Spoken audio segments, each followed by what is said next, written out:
Dunia adalah tempat manusia ditempa, dibelasah, diuji, bukan tempat untuk kesenangan. Illa qalil, kalaupun ada kesenangan, itu adalah kesenangan yang sangat sedikit. Dan kesenangan itu pun sifatnya ghurur. Wa mal hayatud dunya illa mata'ul ghurur. Kesenangan kalau ada di dunia hanyalah kesenangan yang menipu. Ibadallah, siapapun yang hidup di dunia ini mengalami ujian. Tempat untuk tidak diuji cuma satu, yaitu akhirat. Bagi yang masuk dalam surga. Di akhirat, tempat kalau tidak disiksa dalam neraka, ya, mendapatkan nikmat surga, tidak ada lagi penderitaan, kelaparan, kecemasan, sakit, kemiskinan, dan seterusnya. Sudah tidak ada. Semuanya adalah nikmat. Untuk dunia, pasti diuji. Tidak mau diuji, jangan hidup di dunia. Mau lari dari dunia, maka itu disebut dengan bunuh diri. Atau orang-orang yang berputus asa dan menolak takdir Allah Subhanahu wa Ta'ala. Maka orang ini juga tidak mendapatkan tempat. Dengan keluh kesahnya, dengan geramnya, dengan marahnya kepada Allah, tidak menerima keadaan dan takdir, itu tidak akan merubah nasibnya. Dia tetap akan menjalani apa yang telah ditetapkan oleh Allah Subhanahu wa Ta'ala. Maka sebaik-baik pilihan adalah ikhlas, ridha, menerima apa yang diujikan oleh Allah kepada kita. Dan itu lebih baik. Itu membuat hati lebih tenang, membuat pikiran lebih fresh, dan membuat jiwa lebih tidak ada beban.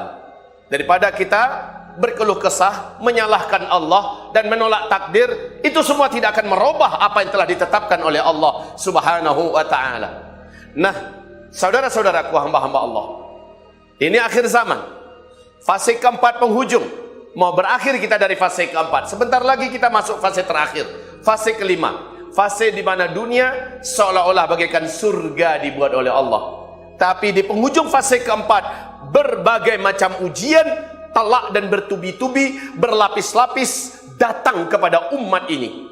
Sama ada umat yang lurus dari umat Nabi Muhammad, atau umat yang memang sudah punya karakter, dalam hati mereka ada penyakit. Tetapi pada fase keempat ini ada 5 kejadian yang paling kita takutkan semua. Pertama, umat ini akan berbondong-bondong untuk sesat, karena banyaknya bermunculan aliran-aliran, kelompok-kelompok sesat mengatasnamakan Islam. Maka bila jauh dari ulama, jauh dari ilmu, dan tidak mau dalam majelis-majelis ilmu, orang ini punya berpeluang besar untuk menjadi sesat. Yang kedua, pada fase ini, di mana seluruh kemaksiatan, seluruh fasilitas-fasilitas dosa di backup, di backingi, disiapkan, dan ini menjadikan umat akan sangat banyak menjadi umat yang fasik. Kenapa? Mereka cenderung kepada dosa-dosa dan maksiat. Fase keempat ini sangat banyak umat Nabi Muhammad yang terjerumus dalam perbuatan kefasikan, yakni maksiat demi maksiat, dosa demi dosa. Lalai dengan ibadah dan terperangkap dalam perangkap-perangkap setan jin dan setan manusia. Yang ketiga, pada fase penghujung keempat ini, saudara-saudaraku, hamba-hamba Allah yang kami muliakan, sangat banyak muncul kemunafikan. Orang-orang yang zahirnya Islam, sementara dia berpihak pada pemikiran liberal, pada pemikiran sekuler, pada pemikiran-pemikiran yang anti kepada ajaran Islam, anti syariat Islam, menentang perjuangan dakwah, menegakkan amar bil ma'ruf nahi anil munkar. Mereka yang di garis terdepan untuk menghadang dakwah, untuk menyalahkan amar bil ma'ruf nahi anil munkar, dan untuk meramikan masjid-masjid Allah. Mereka yang paling terdepan untuk memfasilitasi berbagai macam kemaksiatan. Mereka yang di garis terdepan untuk menghadang para alim ulama, para da'i-da'i rabbani, para khutaba, para ustad-ustad. Mereka di garis terdepan yang akan memfitnah, yang akan menjerumuskan dakwah ini dalam kesulitan dan hadangan demi hadangan.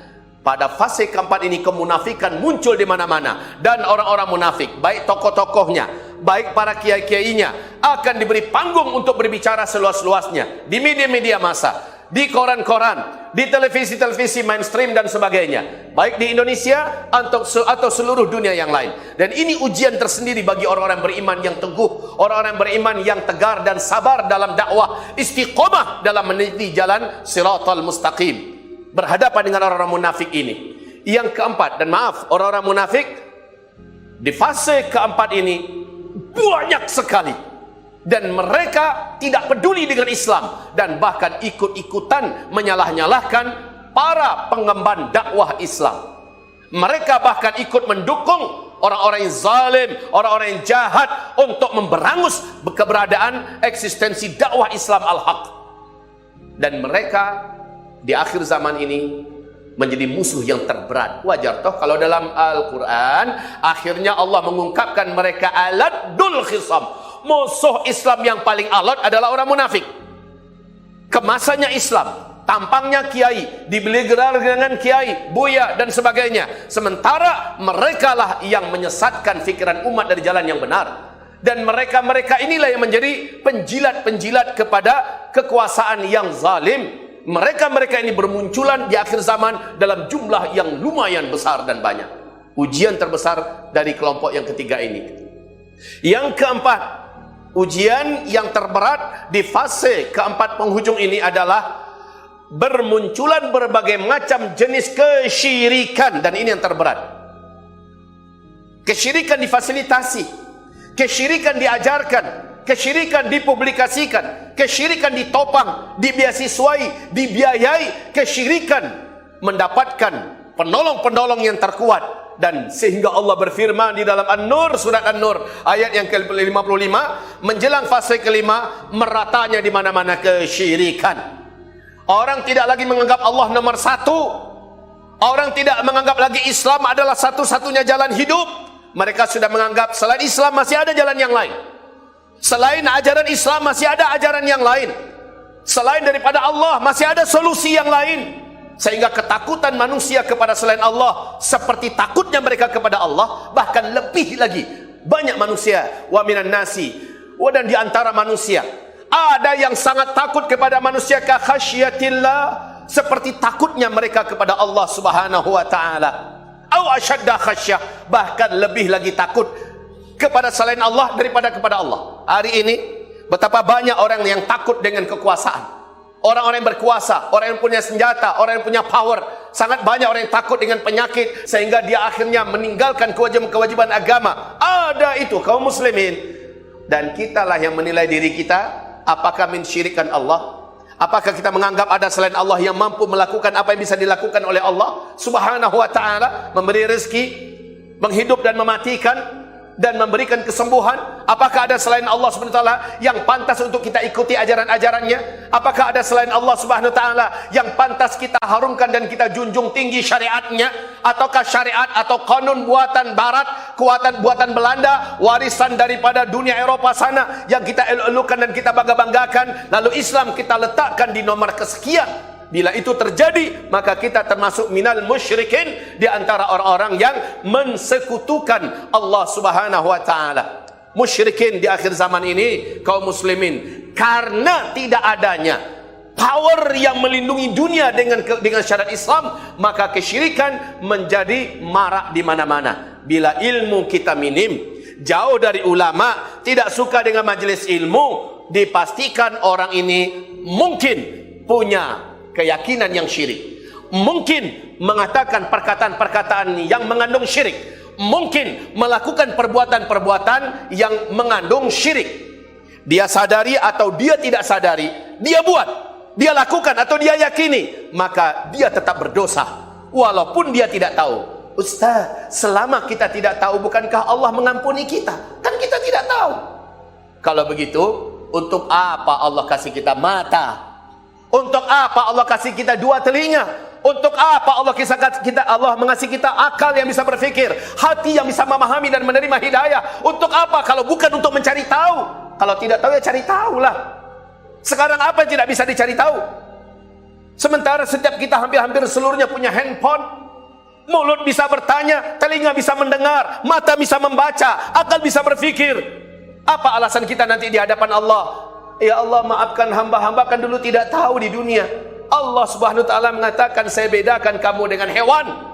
Hewan punya mata, hewan punya telinga, hewan punya akal, punya hati. Tetapi maaf, hewan tidak punya akal, tidak punya hati, tidak bisa berpikir. Tapi kamu saya bedakan dengan akal dan hati itu, supaya kamu jadikan mata kamu bisa mencari tahu yang kamu tidak tahu. Kamu gunakan telinga kamu bisa mencari tahu yang kamu tidak tahu. Jadi alasan untuk tidak tahu di zaman ini tidak bisa, Pak. Buka saja sedikit YouTube, kita bisa tanya apa saja. Buka Google, kita bisa baca apa saja, tanyakan apa saja. Para ulama bisa didatangi di mana-mana, mudah ditanya. Apa yang tidak bisa pada hari ini jadi alasan untuk mengatakan saya tidak tahu, ditolak oleh Allah. La taqfu ma laysa laka bihi ilmun, inna sam'a wal basara wal fuada kullu ulaika kana anhu mas'ula. Kamu jangan stop, jangan merasa cukup, jangan berhenti dalam hal-hal yang kamu belum tahu. Ini boleh tidak, ini halal tidak, ini bagaimana hukumannya, ini bagaimana di mata Allah dalam agama, bagaimana, cari tahu. Bukankah kamu ada mulut untuk bertanya, ada telinga, ada mata, otak dan hati? Kenapa kamu tidak cari tahu? Allah tidak mau menerima alasan tidak tahu.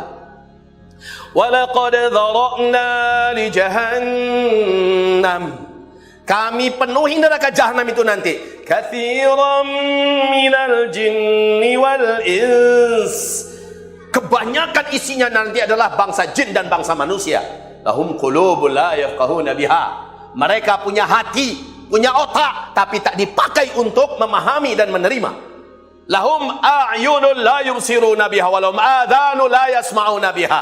Mereka punya mata tapi enggak mau baca. Mereka punya telinga enggak mau dengar.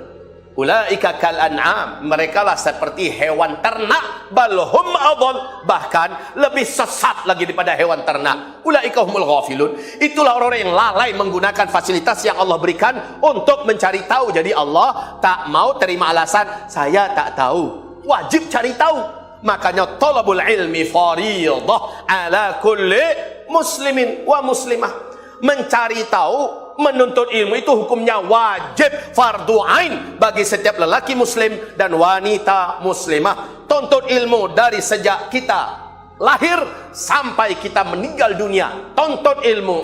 Ibarat Allah yang kami muliakan. Ini yang keempat, kesyirikan. Dan yang kelima di fase keempat ini yaitu al-riddah. Banyaknya terjadi kemurtadan. Hanya gara-gara jabatan dan fulus. Hanya demi janji-janji posisi dan kedudukan, hanya demi dunia.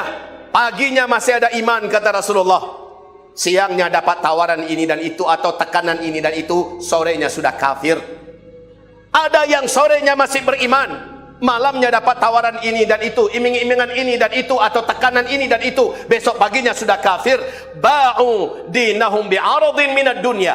Hanya gara-gara dunia, hanya gara-gara pekerjaannya, hanya gara-gara jabatannya, hanya gara-gara posisinya, hanya gara-gara iming-imingan dunia. Atau mungkin saja dunianya terancam. Kamu nanti saya PHK, nanti kamu akan saya fitnah, saya masukkan ke penjara, nanti kamu, akhirnya dia berubah, prinsipnya tergadai, agamanya tercampak dan terinjak-injak, dan demi dunianya mereka relakan itu semua. Di akhir zaman sangat banyak yang pagi beriman, sore sudah kafir. Sore ada yang beriman, besok pagi sudah kafir. Ini yang paling kita khawatirkan, Pak. Di mata Allah kita sudah tidak lagi beriman, sementara kita masih bergelar Pak Haji. KTP kita masih muslim, sementara di mata Allah kita sudah bukan lagi orang Islam. Tolong buka Google, tulis saja Pak, 10 pembatal syahadat. Lihat saja itu. Mudah betul Bapak mencari tahu. 10 pembatal syahadat. Adakah salah satu di antaranya kita sudah ada di dalamnya? Cepat berubah. Ayo segera taubat. Masih sempat kok. Selama nyawa belum nyampe di sini, selama matahari belum terbit dari sebelah barat, Allah masih terima bila kita salah. Cari tahu. Nggak ada alasan, nggak bisa. Anak-anak kita banyak yang ngerti HP. Menantu kita, cucu kita ngerti HP. Nah, tolong buka di Google, tolong buka 10 pembatal syahadat, 10 penggugur keimanan, 10 yang mengeluarkan orang dari Islam. Tolong bukakan, nak. Tolong bukakan cu. Nanti dilihat ini kek, ini ayah, ini. Baca. Apa alasan kita untuk mengatakan tidak tahu? Lalu tanyakan diri kita, apakah kita sudah melakukan salah satu di antaranya? Ibarat Allah yang kami muliakan, ini perkara-perkara yang sangat penting kita ketahui hari ini. Ibarat Allah, baik, Karena ujian itu dipastikan pada yang sangat padat dan rapat, berlapis-lapis dan bertubi-tubi. Diistilahkan oleh Nabi SAW dengan istilah fitnatul duhaima. Fitnah di akhir zaman berupa potongan-potongan malap yang berlapis-lapis dan gelap gulita.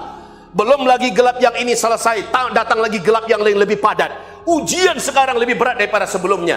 Nah, hari ini siapakah manusia yang paling berat ujiannya? Nabi sudah menyebutkan, asyaddun nasi balaan, manusia yang paling berat ujian yang dihadapinya adalah al-anbiya, para nabi-nabi, fal ulama, lalu para ulama-ulama. Nabi-nabi setelah Nabi Muhammad sudah tidak ada. Dan Nabi mengatakan, ulama'u ummati ka'anbiya'i bani Israel. Ulama-ulama dari umatku ini, nasib mereka sama dengan para nabi-nabi dari kalangan Bani Israel. Coba lihat bagaimana Allah menceritakan nasib para nabi-nabi dalam Al-Quran di zaman Bani Israel, Pak. Nasib para nabi-nabi jumlahnya lumayan banyak, tetapi dimusuhi, dibenci, difitnah, diserbu, diteror, bahkan fariqan kadzabu wa fariqan yaqtulun. Satu kelompok dari para nabi-nabi Bani Israel, mereka dustakan, mereka sakiti, mereka tangkap, mereka siksa, mereka habisi, atau paling tidak mereka usir. Wa fariqan yaqtulun, sekelompok yang lain mereka bunuh, mereka habisi dengan cara dibunuh. Ibarat Allah yang kami muliakan, nasib ulama dari umatku persis seperti nasib nabi-nabi Bani Israel. Maka Imam Syafi'i yang madhabnya di Asia Tenggara kita pakai, kaum muslimin, saat beliau ditanya oleh murid-muridnya, wahai Tuan Guru, di masa-masa fitnah seperti hadis-hadis Nabi engkau uraikan kepada kami ini, apa yang harus kami lakukan? Apa kata beliau? Merapatlah kepada para ulama-ulama.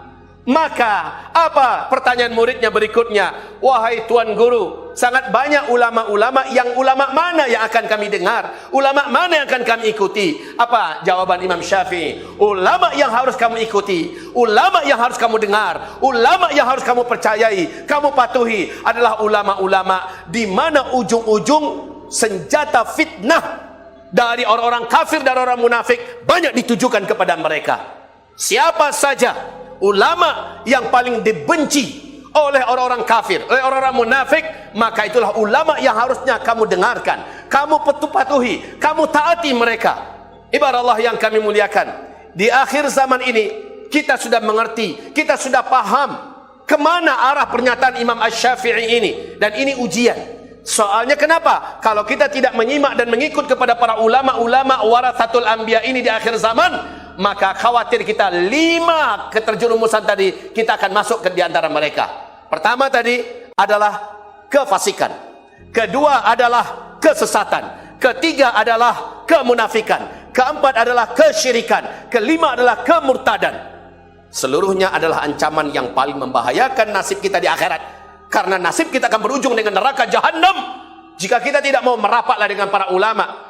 Syekh Abdul Majid Az-Zindani, seorang ulama besar dari negeri Yaman, dalam kitab beliau Zawahiru Dha'fil Iman, fenomena melemahnya iman, beliau mengatakan, ketika engkau menjauh, ketika engkau tidak rapat dengan ulama-ulama Rabbani yang lurus, ulama-ulama yang tidak mencari dunia, ulama-ulama yang tidak takut menyampaikan kebenaran, ulama-ulama yang siap berhadapan dengan kekuasaan. Kalau memang itu kekuasaan yang zalim, dia tetap akan menyampaikan dan menyuarakan kebenaran. Maka siapa yang tidak merapat kepada mereka, imannya akan menjadi lemah dan bahkan dia cenderung disesatkan. Kenapa? Karena ada ulama-ulama usul, ada ulama-ulama jahat, ada ulama-ulama yang buruk, di mana Nabi mengatakan du'atun, mereka adalah para dai-dai ala abwabi jahannam, di depan gerbang-gerbang pintu neraka jahannam. Ada ulama-ulama ini, bahkan jumlah mereka malah banyak. Mereka ulama-ulama penjilat, ulama-ulama yang tawaf di sekitar fulus, orang ulama-ulama yang berharap kepada fasilitas dunia yang diberikan kepadanya, kedudukan yang diberikan kepadanya.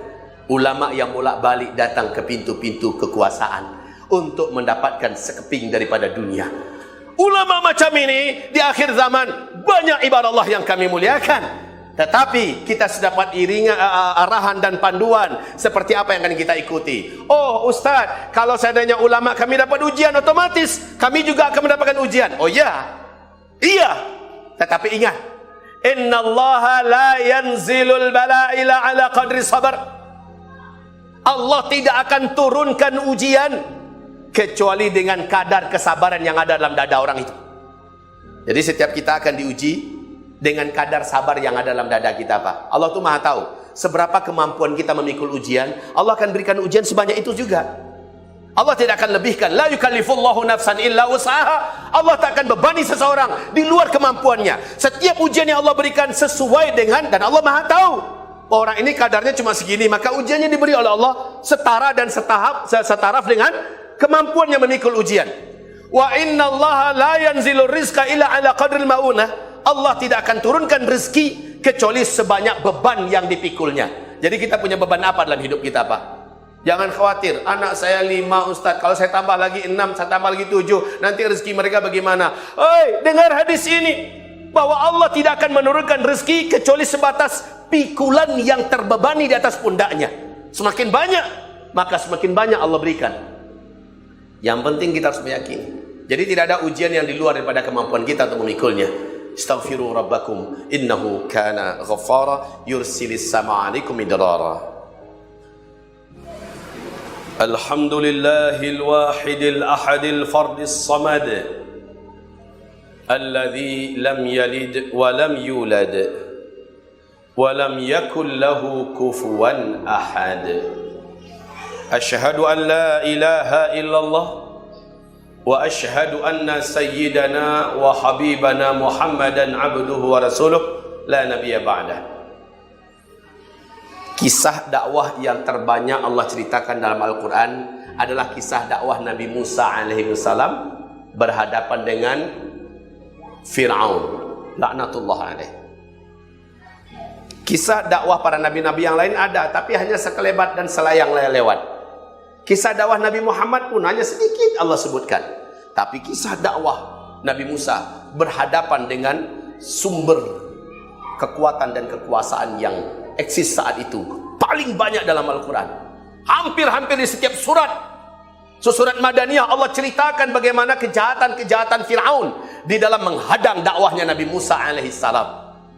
Coba lihat Fir'aun yang memecah belah rakyatnya sendiri dan mengadu domba rakyatnya. Firaun yang membuat rakyatnya tersesat. Firaun yang mengklaim dirinya adalah sang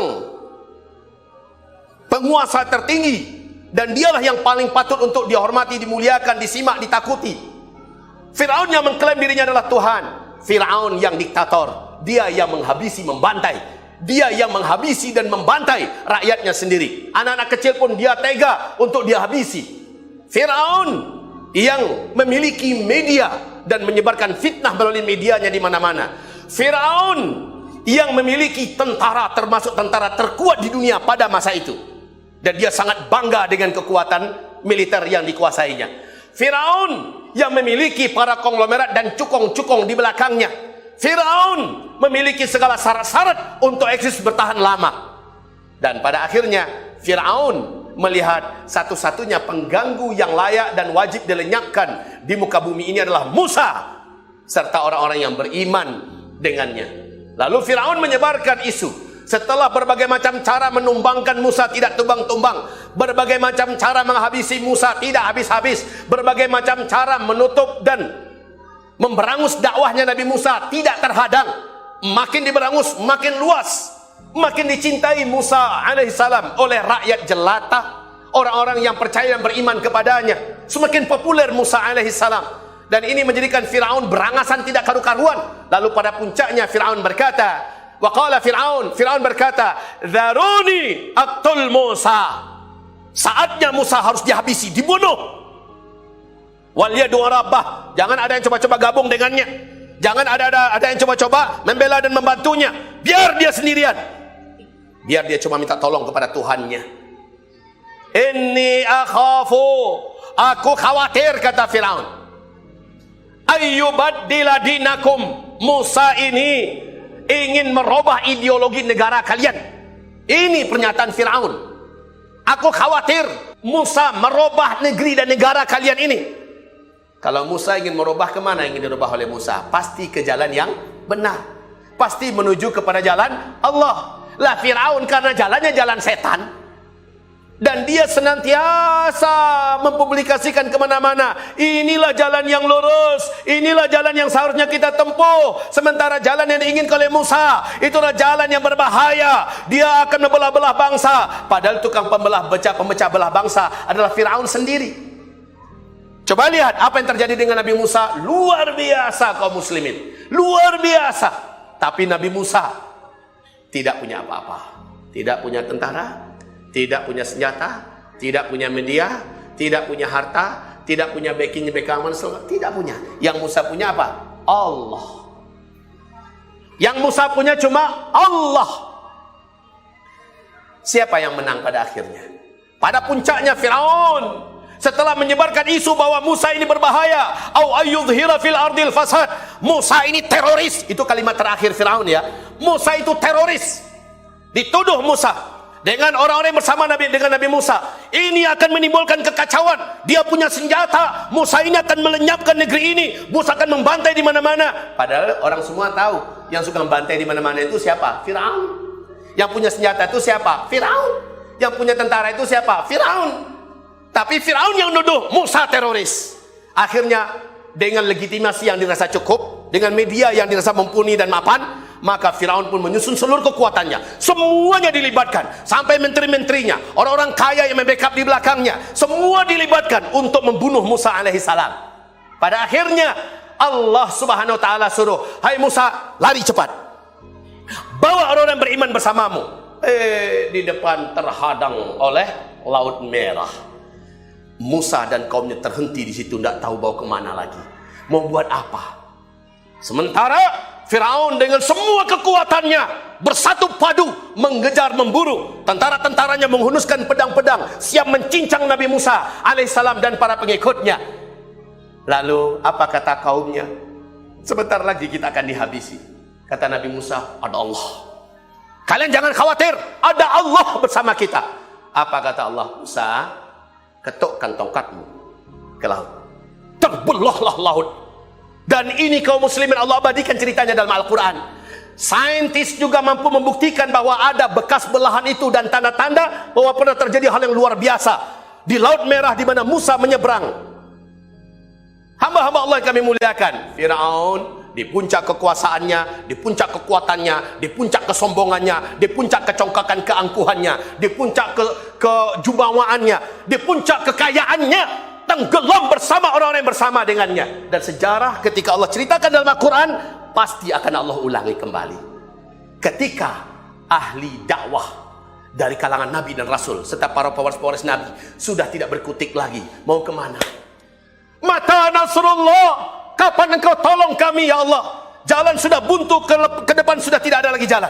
Lari ke kanan ke kiri kita pasti akan tetap dihabisi. Apa yang harus kami lakukan ya Allah? Ala inna nasrallahi qarib. Ketahuilah, saat kamu sudah tidak mampu lagi mau kemana, mau buat apa, pertolongan Allah disitulah datangnya. Dan sejarah selalu terulang dan berulang. Allah yang menghabisi Fir'aun alaihissalam. Allah yang menenggelamkan semua kekuatan dengan militer yang hebat, dengan seluruh kekayaan yang berlipat-lipat, semuanya dihabisi oleh Allah. Lalu kami wariskan bumi untuk Musa dan orang beriman sepeninggalnya. Optimislah dengan kisah ini. Kisah ini akan terulang. Jangan pesimis. Ada Allah. Allah tidak tidur. Ada Allah. Setialah bersama para ulama-ulama yang senantiasa berdakwah siang dan malam, yang mendakwahkan dan mengajak kepada amar bil ma'ruf nahi anil munkar. Setialah dengan mereka. Berjuanglah bersama mereka. Jika mereka terancam, minimal yang bisa kita lakukan, doakan mereka, sebut nama mereka sebelum kita mendoakan diri kita, sebelum kita mendoakan anak istri kita. Doakan para alim ulama kita, doakan para kiai-kiai kita, doakan para dai-dai kita di negeri yang antah berantah ini. Doakan para alim ulama kita, karena mereka lah pewaris-pewaris para nabi. Yang bersama dengan mereka Allah akan selamatkan. Yang tidak bersama dengan mereka, saya khawatir masuk dalam fitnah. Satu di antara 5 fitnah tadi. Ma'adzanallah.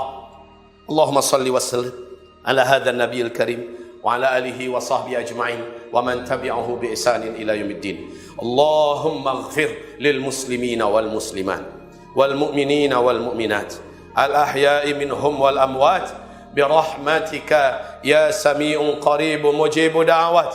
ربنا ظلمنا أنفسنا وإن لم تغفر لنا وترحمنا لنكونن من الخاسرين. اللهم أرنا الحق حقا وارزقنا اتباعه وأرنا الباطل باطلا وارزقنا اجتنابه. لا حول ولا قوة إلا بالله. ربنا آتنا في الدنيا حسنة وفي الآخرة حسنة وقنا عذاب النار. سبحان ربك رب العزة عما يصفون وسلام على المرسلين والحمد لله رب العالمين.